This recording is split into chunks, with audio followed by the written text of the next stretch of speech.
ഭക്ഷണത്തിൽ ശ്രദ്ധിക്കുന്നത് പോലെ ഇരിക്കുകയായിരുന്നുവെങ്കിലും നിദ്രയുടെ ചേഷ്ടയിലെല്ലാം രുദ്രൻ ശ്രദ്ധിക്കുന്നുണ്ടായിരുന്നു. അവന് നെഞ്ചിൽ വല്ലാത്തൊരു നീറ്റൽ പോലെ തോന്നി. മുത്തശ്ശി പറഞ്ഞതുപോലെ ഇവളൊരു പാവം പെണ്ണാണെന്ന് തോന്നുന്നു. അങ്ങനെയാണെങ്കിൽ താൻ ഒരു നിരപരാധിയാണ് ഇത്രയും നാൾ ശിക്ഷിച്ചത്. അതും സാധാരണ ശിക്ഷയായിരുന്നില്ല അവൾക്ക് കൊടുത്തത്. മാനസികമായും ശാരീരികമായും വേദനിപ്പിച്ചിട്ടുണ്ട്. അതെല്ലാം മറക്കാൻ അവൾക്ക് കഴിയുമോ? രാത്രിയിലത്തേക്ക് 1-2 കറികൾ കൂടി അധികം നിദ്ര ഉണ്ടാക്കിയിരുന്നു. അതെല്ലാം രുദ്രൻ നന്നായി ഇഷ്ടപ്പെടുകയും ചെയ്തു.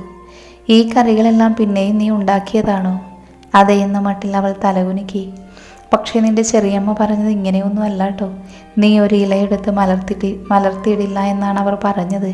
തളർവാദ രോഗിയേക്കാൾ കഷ്ടമാണത്രേ. ഞാനത് വിശ്വസിക്കുകയും ചെയ്തിരുന്നു. രുദ്രൻ കുറ്റബോധത്തോടെ പറഞ്ഞു. അല്ലെങ്കിലും അതങ്ങനെയാണ് സർ. സത്യം ചെരിപ്പിടുമ്പോഴേക്കും നുണ ലോകസഞ്ചാരം നടത്തിയെത്തുമെന്നല്ലേ. സാരമില്ല. നിദ്ര ഒരു നിർവികാരതയോടെ പറഞ്ഞു. പക്ഷെ അവളുടെ കണ്ണുകൾ നിറഞ്ഞിരുന്നു. അവളുടെ സംസാരം കേട്ട രുദ്രൻ അവളെ മതിപ്പോടെ നോക്കി. താൻ ഇതുവരെ കണ്ടിട്ടുള്ള മറ്റു പെൺകുട്ടികളെ പോലെയല്ല നിദ്രയെന്ന് അവന് തോന്നി.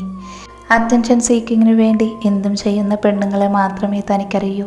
തൻ്റെ ഇഷ്ടം നേടാൻ വേണ്ടി എന്തും ചെയ്യുന്നവർ. പക്ഷേ നിദ്ര വളരെ ഒതുങ്ങിയ മട്ടാണ്. അവൾക്കാരെയും ഇംപ്രസ് ചെയ്യണമെന്നില്ല. ഒരിടത്തും ഇടിച്ച് കയറണമെന്നുമില്ല. എന്തെങ്കിലും ഒരു വാക്ക് പറഞ്ഞാലും അത് നമ്മുടെ മനസ്സിൽ പതിക്കുകയും ചെയ്യും. നീ ഇവിടെ ഇരിക്ക്, ഇങ്ങനെ നിൽക്കണ്ട. അവൻ്റെ സ്വരം മാത്രമായി. വേണ്ട സർ, നിന്നോളാം.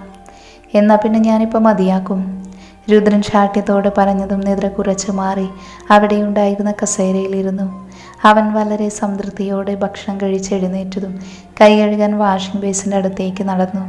കൈ വാഷ് ചെയ്ത് തിരിഞ്ഞതും നിദ്ര പെട്ടെന്ന് തന്നെ തുടയ്ക്കാനുള്ള ടവൽ എടുത്തു കൊടുത്തു.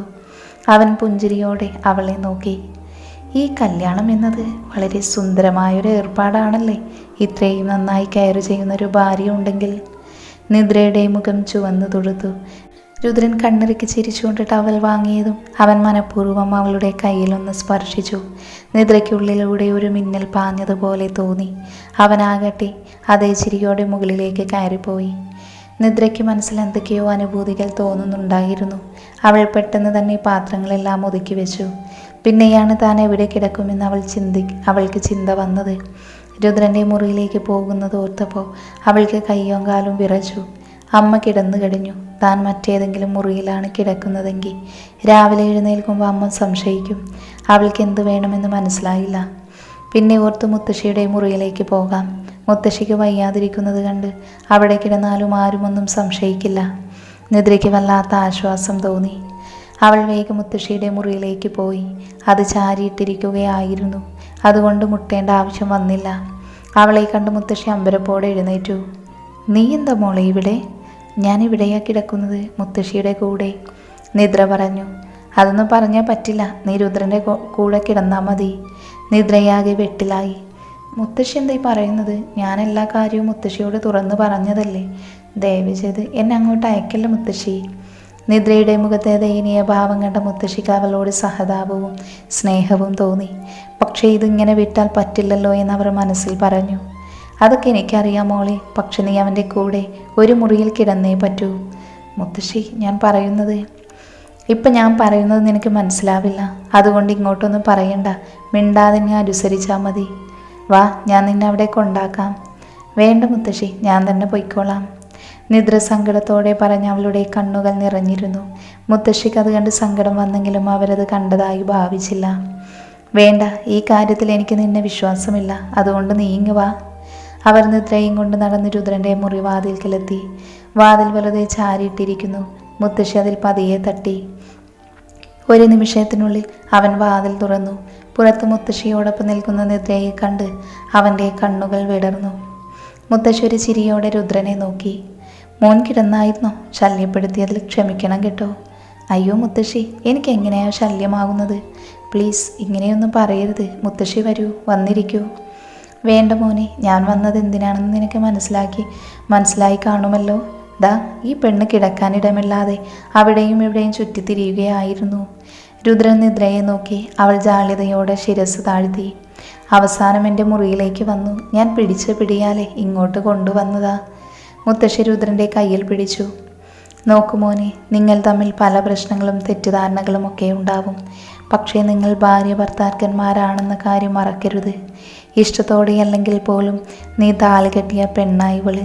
നിങ്ങൾക്ക് പരസ്പരം സ്നേഹിക്കാനുള്ള ഉത്തരവാദിത്തമുണ്ട്. രണ്ടു പേർക്കും അതിൽ നിന്ന് ഒഴിഞ്ഞു മാറാൻ പറ്റില്ല. നിങ്ങളിങ്ങനെ അകന്നു നിന്നാൽ എങ്ങനെയാ പ്രശ്നങ്ങളൊക്കെ തീരുന്നത്? അതിനൊക്കെ രണ്ടുപേരും നിങ്ങളുടെ സ്വകാര്യതയിൽ മനസ്സ് തുറന്ന് സംസാരിക്കേണ്ടത് അത്യാവശ്യമാണ്. മുത്തശ്ശി ഇങ്ങനെ പറയുന്നതിൽ മോന് ദേഷ്യമൊന്നുമില്ലല്ലോ? ഇല്ല മുത്തശ്ശി, ഒരു ദേഷ്യവുമില്ല. അവൻ അവരോട് ബഹുമാനം തോന്നി.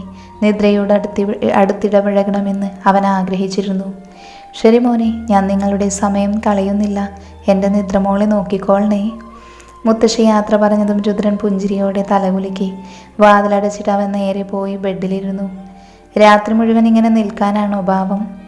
ആശങ്കയോടെ തെല്ലുമാറി മുഖം കുനിച്ച് നിൽക്കുന്ന നിദ്രയോട് രുദ്രൻ ചോദിച്ചു. നിദ്ര മറുപടി പറയാതെ പരിഭ്രമത്തോടെ അവനെ നോക്കി. അവൾക്ക് അവൻ്റെ മുന്നിൽ നന്നെ തളർച്ച തോന്നുന്നുണ്ടായിരുന്നു. ഇങ്ങ് വാ, ബെഡിലിരുന്നു കൊണ്ട് രുദ്രൻ വിളിച്ചു. നിദ്ര പരിഭ്രമത്തോടെ വരില്ലെന്ന മട്ടിൽ തലയാട്ടി. വരാൻ പറഞ്ഞാൽ വരണം, ഇല്ലെങ്കിൽ എനിക്ക് ദേഷ്യം വരും. അതോ ഞാൻ മുത്തശ്ശിയെ ഇങ്ങോട്ട് വിളിക്കണോ? രുദ്രൻ്റെ സ്വരം മാറിയതും നിദ്ര പേടിച്ച് അവൻ്റെ മുന്നിലേക്ക് ചെന്നു. അവൻ അവളെ സാഗൂതം നോക്കി.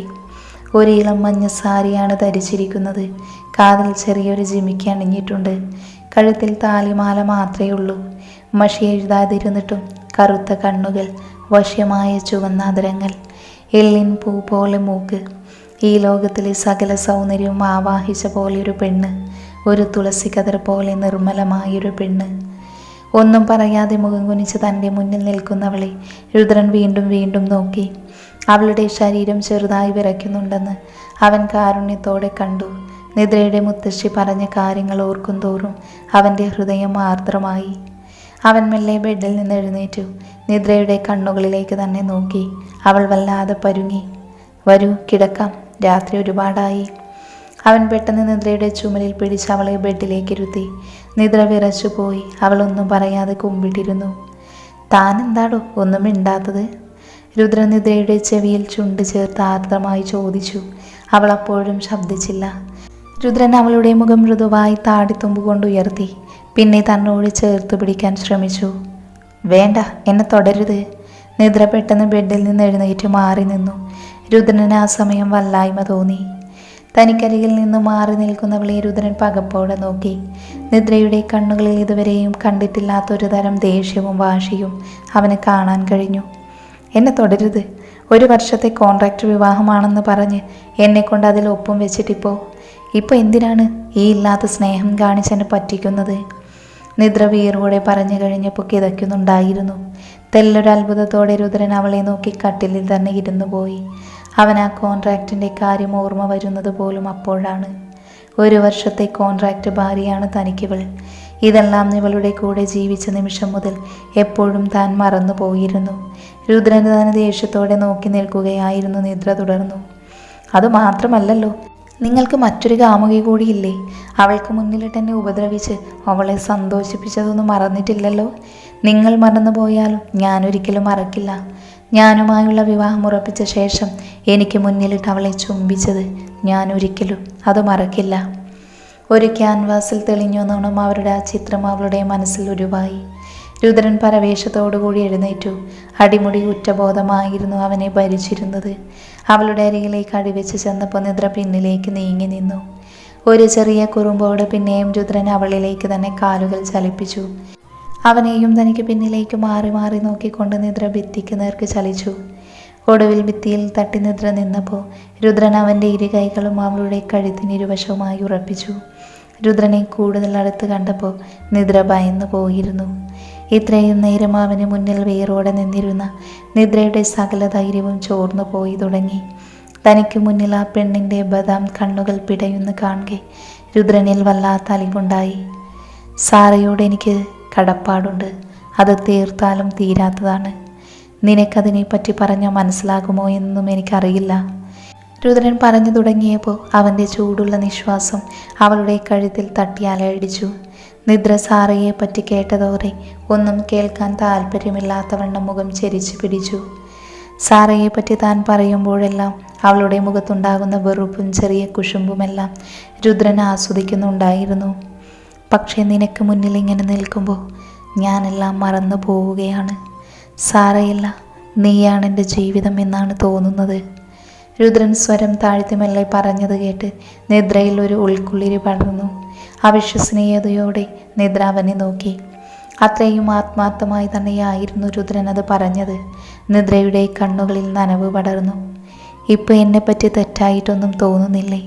ഞാൻ നിങ്ങളെ കൊടുക്കാൻ വന്നവളാണ് എന്നൊക്കെയാണല്ലോ പറഞ്ഞിരുന്നത്. ആ വിചാരമൊക്കെ ഇപ്പോൾ മാറിയോ? നിന്നെപ്പറ്റി മുത്തശ്ശി പറഞ്ഞതെല്ലാം എനിക്ക് വിശ്വാസമാണ്. എനിക്ക് ചതിവ് പറ്റിയതുപോലെ നിനക്കും ചതി പറ്റിയതാണെന്ന് എനിക്കിപ്പോൾ അറിയാം. രുദ്രൻ പറഞ്ഞത് കേട്ടപ്പോൾ നിദ്രയ്ക്ക് കുറച്ചെങ്കിലും ആശ്വാസം തോന്നിപ്പോയി. അത്രയെങ്കിലും തന്നെക്കുറിച്ച് വിശ്വാസമായല്ലോ. അവൾക്ക് മുത്തശ്ശിയോട് ഒരുപാട് സ്നേഹം തോന്നിപ്പോയി. എങ്കിലും സാറ അപ്പോഴും ഒരു കല്ലുകടിയായി തന്നെ നിന്നു. ആരാണത് ചെയ്തത്? നിങ്ങളെ കൊടുക്കാൻ വേണ്ടി എന്നെ ആ മുറിയിലേക്ക് വലിച്ചിട്ടത് ആരാണ്? അറിയില്ല. അതേപ്പറ്റി ഇനിയും അറിയില്ല. CCTV ദൃശ്യങ്ങളെല്ലാം പരിശോധിച്ചതാണ്. കൃത്യമായി ആ ഭാഗങ്ങൾ മാത്രം മാറ്റപ്പെട്ടിട്ടുണ്ട്. വളരെ കൃത്യതയോടെ കൂടിയാണ് ആരായാലും അവർ പ്രവർത്തിച്ചിരിക്കുന്നത്. നിന്ദാഗർഭമായി നിദ്രാപ്പോ അവന് നേർക്ക് പുഞ്ചിരിച്ചു. എല്ലാം ചെയ്തു കൂട്ടിയത് ഞാനാണെന്ന് ഒറ്റടിക്ക് അങ്ങ് വിശ്വസിച്ചല്ലോ. എന്നെ താറടിച്ച് കാണിക്കാനായിരുന്നു അന്നൊക്കെ ഉത്സാഹം. എന്നെ തെറ്റു പറയാൻ ഒക്കുമോ? ഒരു നിയോഗം പോലെയായിരുന്നു നീ എൻ്റെ പിന്നാലെ കൂടിയിരുന്നത്. ഞാൻ കരുതിയത് വ്യക്തമായും നീ എന്നെ തകർക്കാനുള്ള പദ്ധതിയുമായി വന്നതാണെന്നാണ്. അല്ലെങ്കിൽ ഇത്രയും കൃത്യമായി എങ്ങനെയാണ് അന്നേ ദിവസം നീ എൻ്റെ കാറിൽ കയറിയിരുന്നത്? അതിന് നിനക്ക് വല്ല മറുപടിയുണ്ടോ? രുദ്രൻ്റെ ആ ചോദ്യത്തിന് മുന്നിൽ അവളുടെ മുഖം കുനിഞ്ഞു പോയി. ശരിക്കും ഒരു നിയോഗം പോലെ തന്നെയായിരുന്നു. അവളും ഓർത്തുപോയി ആ നിമിഷം. ഞാൻ മനഃപൂർവ്വം ചെയ്തതല്ല. നിങ്ങളുടെ കാറാണ് എന്നറിഞ്ഞിരുന്നുവെങ്കിൽ ഒരിക്കലും ഞാൻ അതിൽ കയറുമായിരുന്നില്ല. മാർക്കറ്റിലേക്ക് പോയതാണ് ഞാൻ. തിരികെ വന്നപ്പോൾ കിട്ടിയ ഓട്ടോയിൽ കയറി വീട് പിടിക്കാൻ നിന്നതാണ്. ന്യൂസിലെല്ലാം എൻ്റെ മുഖം കണ്ട് ആളുകൾക്ക് പരിചിതമായിരുന്നു. എല്ലാവരും എന്നെ ഒരു മോശക്കാരിയാക്കിയാണ് ചിത്രീകരിച്ചിരുന്നത്. ആ ഓട്ടോക്കാരനും അങ്ങനെ തന്നെ കരുതി.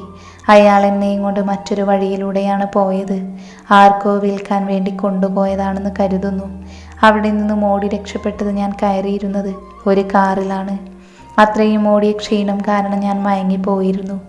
നിങ്ങളാണ് കാറിലെന്നോ നിങ്ങളുടെ കാറാണതെന്നോ ഒന്നും ഞാൻ അറിഞ്ഞിരുന്നില്ല. അത് പറയുമ്പോൾ അന്നേ ദിവസം മനസ്സിലോർത്ത് നിദ്രയുടെ ഉള്ളം നീറി. അവൾ കള്ളം പറയുകയാണെന്ന് രുദ്രനും തോന്നിയില്ല. ഒരു കൈ കൊണ്ട് അവൻ അവളുടെ വലം കൈയിൽ മുറുകെ പിടിച്ചു. കണ്ണുകളിടഞ്ഞപ്പോൾ നിദ്രയുടെ ഉള്ളം പിടഞ്ഞു. അതാണ് ഞാൻ പറഞ്ഞത്, എല്ലാം ഒരു നിയോഗമായിരിക്കാം. നീ എന്നിലേക്ക് വന്നു ചേരാൻ വേണ്ടി ദൈവം ചെയ്തതാകാം ഇതെല്ലാം. രുദ്രൻ അവളുടെ കയ്യിലെ പിടിമുറുക്കിക്കൊണ്ട് പറഞ്ഞു. എങ്കി നിയോഗം സഫലമാക്കാൻ വേണ്ടി സാറയെ മറക്കാൻ നിങ്ങളെ കൊണ്ടാകുമോ? നിദ്ര കത്തിമുനയുടെ മൂർച്ചയോടുകൂടിയാണ് ചോദ്യം ചോദിച്ചത്.